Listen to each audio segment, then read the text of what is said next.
Più che una poesia è un racconto. Regalbuto, anni 50, un carretto. Una volta fare un carrettiere era un bello mestiere. A Regalbuto ce n'erano diversi, sia paesani che forestieri. Io già ieri avevo un amico che mi fece di maestro. Era il signor Leotta, un padre di Arturo, un mio compagno di scuola ma non di classe. Leotto carrettiere era una persona sempre allegra, veniva di Adrano ed era sposato con una paesana. Aveva una casa a San Domenico. Nei primi tempi, quando ancora non mi conosceva, mi allontanava, si mi appenneva d'arriera allo suo carretto con una vociata e camminaccia di un colpo di zotta.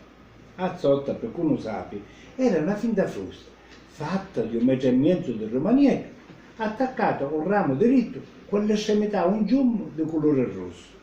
Serviva per allontanare i moschi che davano fastidio al mulo o al cavallo, che era il motore del carretto.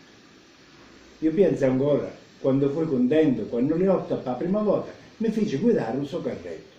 Per prima cosa mi insegnavo a montare a cassetta, a mano destra sempre sopra la staffa, a sinistra sopra la sponda, un colpo di carina sempre guardando avanti, fare scoccare la zotta e parlare con mulo o con cavallo per farlo ir avanti, gridando vai!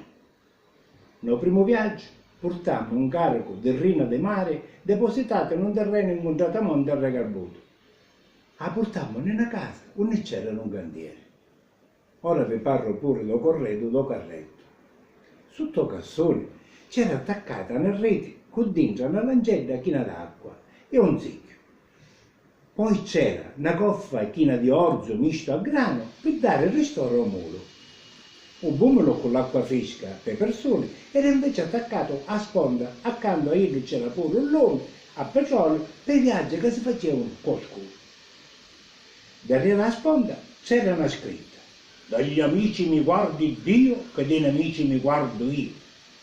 Tutta questa poesia finì quando al paese arrivavo alla prima motoave. Un carrettiere come mestiere scompariva. Pure Leotta, con tutta la sua famiglia, se ne andò da Regalbuto, si trasferì in America. Io ci restai male, non solo per essere amico, ma pure l'occasione di diventare un bravo carrettiere.